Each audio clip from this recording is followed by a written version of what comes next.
बिस्मिल्लाहिर्रहमानिर्रहीम।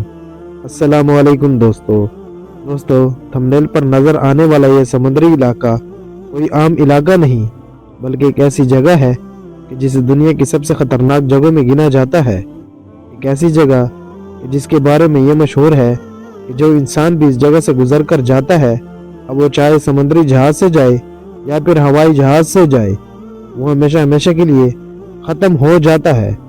और तो और इस जगह के बारे में ये भी कहा जाता है कि इस जगह पर पहुंचने के बाद लोगों के असाब काम करना बंद कर देते हैं। यानी इंसान को ये पता चलना ही बंद हो जाता है कि वो आखिर कौन सी सिमत में आगे बढ़ रहा है। दोस्तों, दुनिया की ये खतरनाक और अजीब जगह आखिर कहाँ पर मौजूद है, और क्या वाकई ही इसके बारे में दुनिया भर में जितने भी दावे किए जाते हैं वो सच हैं या फिर एक झूठ है, यही सारी चीज़ें आज की इस वीडियो में हम आपको बताने वाले हैं। साथ ही साथ हम आपको ये भी बताएंगे कि दुनिया की इस भयानक जगह के बारे में बहुत सारे इस्लामिक रिसर्च स्कॉलर का क्या मानना है। दोस्तों, अब अगर बात की जाए इस बारे में कि आखिर दुनिया की ये भयानक जगह कहाँ पर है, तो आपको बताते चलें कि ये खतरनाक जगह बहरे ओकियानस में मौजूद है और इसे बरमूडा ट्रायंगल के नाम से जाना जाता है। दोस्तों, इस भयानक जगह की कहानी इस वक्त शुरू हुई जब आज से लगभग 200 साल पहले हमारी दुनिया के कुछ पानी के जहाज लगातार बहरे ओकियानस के समंदर की एक खास जगह पर जाकर डूबने लगे। लोगों को जब इस बात का एहसास हुआ कि डूबने वाले सारे जहाज लगभग एक ही जगह पर जाकर डूबे हैं, तो उन लोगों ने इस जगह की और ज्यादा गहराई से रिसर्च की, जिसके बाद ये नतीजा निकला कि ये खास जगह यानी तिकोनी जगह है जो बहरे ओकियानस समंदर में अमेरिका से बिल्कुल मिली हुई है। बस इसी वक्त से ही इस अजीब जगह के किस्से पूरी दुनिया में मशहूर होना शुरू हो गए थे। दोस्तों, बरमूडा ट्रायंगल के बारे में कहा जाता है कि यहाँ से आज तक लगभग 50 से भी ज्यादा पानी के जहाज और 20 से भी ज्यादा हवाई जहाज गायब हो चुके हैं, और वो भी ऐसे गायब हुए हैं कि जिनका आज तक कोई सुराग नहीं लगाया जा सका है। दोस्तों, सबसे पहले सन 1800 में अमेरिका की फौज का एक समुद्री जहाज बरमूडा ट्रायंगल से गायब हुआ था, जिसमें लगभग 91 लोग सवार थे। लाख कोशिशों के बावजूद भी लोगों को इस जहाज को ढूंढने में कामयाबी ना मिल सकी थी, और जहाज में सवार 91 लोग ऐसे गायब हो गए थे जैसे मानो वो कभी इस दुनिया में हुआ ही नहीं करते थे। इसके बाद 1814 में एक बार फिर से USS वास्प नाम का अमेरिका का एक बहरी जहाज बरमूडा ट्रायंगल में गायब हुआ था, और उसका भी आज तक कोई पता ना लगाया जा सका है।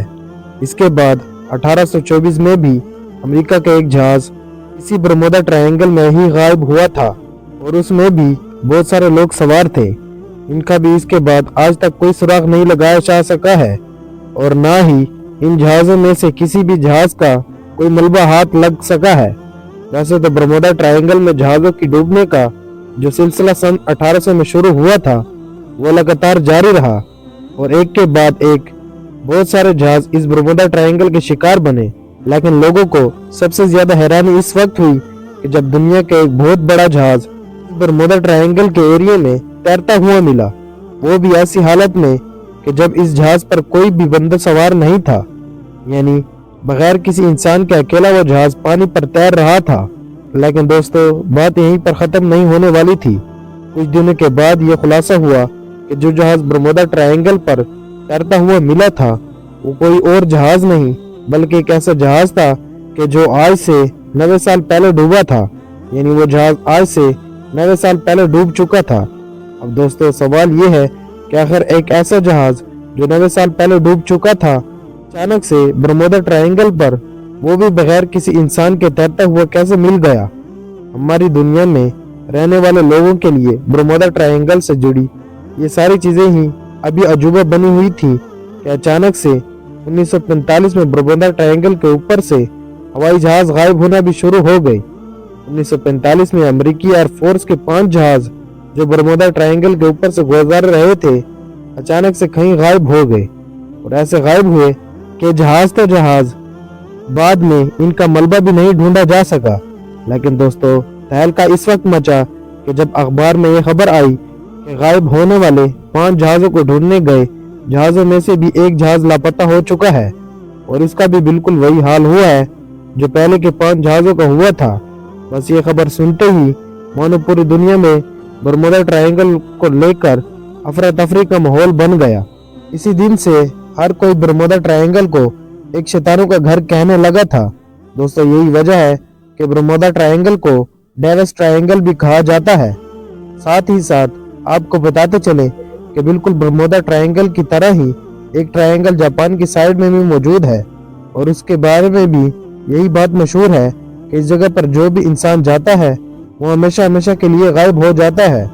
बहुत सारे लोग इस ट्रायंगल को खतरनाक बताते हुए ये मिसाल भी देते हैं, चंगेज खान के जिसने आधी दुनिया को फतह कर लिया था, वो सिर्फ इसी ट्रायंगल की वजह से जापान को फतह नहीं कर पाया था, क्योंकि इसकी फौज जब जापान पर हमला करने के लिए आई थी तो इसी ट्रायंगल में डूबकर खत्म हो गई थी। हालांकि दोस्तों, आपको बताते चले कि चाहे बात जापान के ट्रायंगल की हो या फिर बरमूडा ट्रायंगल की, दोनों ही ट्रायंगल के बारे में दानश्वर का ये मानना है कि ये खतरनाक नहीं है, बल्कि इनके बारे में जो भी दावे किए जाते हैं वो सरासर झूठ है और इन जगहों पर जितने भी अभी तक हादसे हुए हैं वो बिल्कुल वैसे ही हुए हैं जैसे और जगहों में हुए हैं। लेकिन बस इत्तेफाक ये है कि इन जगहों पर ज्यादा हादसे हुए हैं, लेकिन इसका मतलब ये नहीं कि हम इनके बारे में ये अफवाहें उड़ाना शुरू कर दें कि ये जगह खतरनाक है। हालांकि दोस्तों, हम इस बात से भी इनकार नहीं कर सकते हैं कि दानश्वर एक बरमूडा ट्रायंगल की सारी बातों को झूठा बताने के बावजूद भी अभी तक कोई भी ऐसा मजबूत प्रूफ नहीं दे सके हैं कि जिसके जरिए से लोगों को ये यकीन दिलाया जा सके कि बरमूडा ट्रायंगल के बारे में जितनी भी चीजें हमें बताई जाती हैं वो सारी झूठी हैं। यानी ये बताया जा सके कि बरमूडा ट्रायंगल एक नॉर्मल जगह है। इन तमाम चीजों के साथ साथ बरमूडा ट्रायंगल के बारे में अलग अलग मजहब के लोगों ने अपने अलग अलग दावे भी पेश किए हैं। कुछ इस्लामिक स्कॉलर्स का ये भी मानना है कि बरमूडा ट्रायंगल ही वो जगह है कि जिस जगह पर दज्जाल कैद है। अपने इस दावे को मजबूत साबित करने के लिए वो इस्लाम के आखिरी पैगंबर यानी हजरत मोहम्मद सल्लल्लाहु अलैहि वसल्लम की एक हदीस पेश करते हैं जो हजरत तमीम दारी से रिवायत है।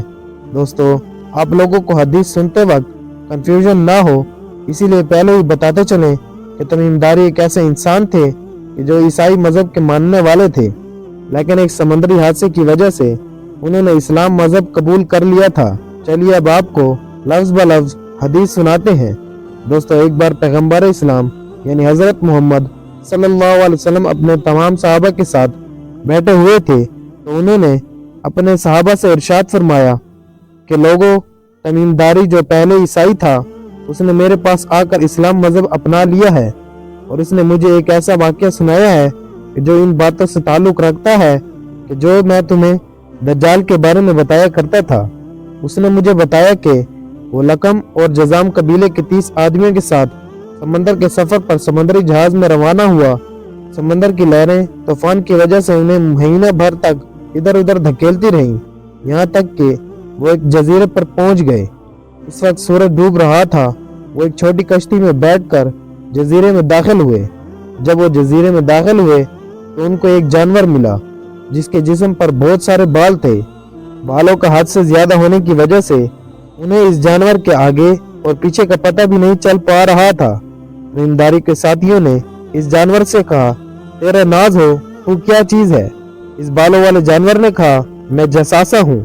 फिर इन लोगों ने पूछा, ये जिसासा क्या चीज है? इस जानवर ने जवाब दिया, ऐ लोगो, खानाकाह में मौजूद इस आदमी की तरफ जाओ, वो तुम्हारी खबरें सुनने का बड़ी बेसब्री से इंतजार कर रहा है। तमीमदारी और इसके साथियों को खौफ हुआ कि कहीं ये जानवर शैतान ना हो और कहीं ये जानवर हम लोगों को नुकसान ना पहुंचाए। फिर हम तेजी से चले और खानकाह में दाखिल हो गए। वहां हमने भारी भरकम काट का एक आदमी देखा जिसकी गर्दन से लेकर टखनों तक एक लोहे की जंजीर बनी हुई थी और उसके हाथ गर्दन के साथ बंधे हुए थे। इस लंबे कद काट वाले आदमी से तमीमदारी और उसके साथियों ने पूछा, तेरा नाज हो, तू क्या चीज है?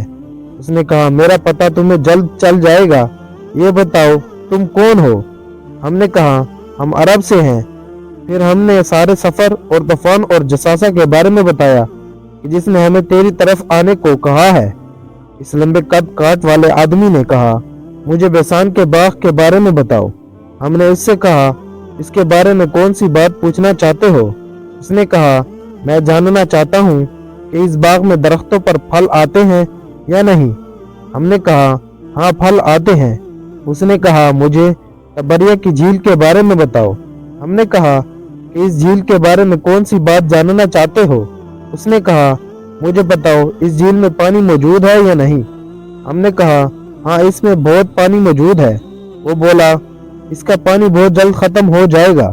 फिर उसने कहा, मुझे ज़गर के चश्मे के बारे में बताओ। हमने कहा कि उसके बारे में आखिर कौन सी बात पूछना चाहते हो? उसने कहा, क्या इसमें पानी है और क्या लोग इसका इस्तेमाल करते हैं? हमने कहा, हाँ इसमें बहुत पानी है और लोग इससे अपने खेतों को भी सैराब करते हैं। उसने पूछा, मुझे मोहम्मद सल्लल्लाहु अलैहि वसल्लम के बारे में बताओ। हमने कहा कि वो मक्का से निकलकर मदीना आ गए हैं। उसने पूछा, क्या अरबों ने उसके साथ जंग की? हमने कहा, हाँ अरबों ने इनके साथ जंग की है। इस तरह हजरत मोहम्मद सल्लल्लाहु अलैहि वसल्लम के साथ जंग की, तो आखिर हजरत मोहम्मद सल्लल्लाहु अलैहि वसल्लम ने उनके साथ क्या किया? हमने इसे जवाब दिया कि वो आसपास के सारे अरबों पर गालिब आ चुके हैं और इस बात के लगभग सभी अरबों ने इनकी इताअत कबूल कर ली है। इस पर उसने कहा कि वाकई ऐसा हुआ है? हमने कहा, हाँ बिल्कुल ऐसा ही हुआ है। फिर उसने कहा, इन लोगों के लिए यही बेहतर है कि वो हजरत मोहम्मद सल्लल्लाहु अलैहि वसल्लम की इताअत कबूल कर लें। अब मैं तुम्हें अपने बारे में बताना चाहता हूँ। मैं दज्जाल हूँ और मुझे बहुत जल्द ही निकलने की इजाजत मिल जाएगी। दोस्तों, इस हदीस से ये बात तो साबित हो गई कि दज्जाल पहले ही पैदा हो चुका है और अब वो सिर्फ अपने निकलने की इजाजत मिलने का इंतजार कर रहा है। वो जिस समुद्री इलाके में भी कैद है, वो कोई ऐसी जगह है कि जहाँ पर दूर दूर तक आबादी का नामो निशान नहीं है। लेकिन दोस्तों जरा रुकिए, अभी हमारी बात पूरी नहीं हुई है। पैगंबर इस्लाम हजरत मोहम्मद सल्लल्लाहु अलैहि वसल्लम ने अपने तमाम सहाबा को ये वाक़या सुनाने के बाद अपने असा मुबारक यानी अपनी छड़ी को मिंबर पर मारकर फरमाया, ये तैयबा, ये है तैयबा, ये है तैयबा, यानी ये है मदीना, ये है मदीना, ये है मदीना। मैं तुमको यही बताया करता था कि जान लो कि दज्जाल ना तो शाम के समंदर में है और ना ही यमन के समंदर में है, बल्कि वो मशरक में है। और ये बैठकर मशरक की तरफ देखा जाए तो कहते हुए पैगंबर इस्लाम हजरत मोहम्मद सल्लल्लाहु अलैहि वसल्लम ने अपनी उंगली से मशरक की तरफ इशारा किया। दोस्तों, अब अगर अरब मुल्क में बैठकर मशरक की तरफ देखा जाए तो यही दोनों ट्रायंगल पड़ते हैं कि जिन्हें आज दुनिया की सबसे खतरनाक जगहों में गिना जाता है। जहाँ एक तरफ जापान का ये ट्रायंगल अरब मुल्क से सीधे तौर पर मशरक की साइड में पड़ता है, तो वहीं दूसरी तरफ अमेरिका का ये बरमूदा ट्रायंगल भी दुनिया के गोल होने की वजह से अरब से मशरकी साइड पर पड़ता है। क्योंकि आपको बताते चले कि आप जब भी दुनिया के किसी ऐसे मैप को देखेंगे कि जिसमें दुनिया को गोल तौर पर दिखाया गया होगा, तो आपको जापान की मशरकी साइड में इसका सबसे पड़ोसी यानी करीबी मुल्क अमेरिका ही दिखाई देगा, चूंकि जापान के मशरक में भी अमेरिका ही है। हालांकि दोस्तों, बहुत सारे लोगों ने इस दावे को मानने से इनकार भी किया है, लेकिन इस खतरनाक और अजीब जगह की पूरी और सही सच्चाई क्या है, ये तो भला हम आम इंसानों में से कोई भी नहीं जानता है। अगर हमारी वीडियो अच्छी लगी तो वीडियो को लाइक कर दें और ऐसी मजीद हिस्ट्रिकल वीडियो देखने के लिए चैनल सब्सक्राइब कर दें और साथ वाली घंटी को दबा दें। शुक्रिया।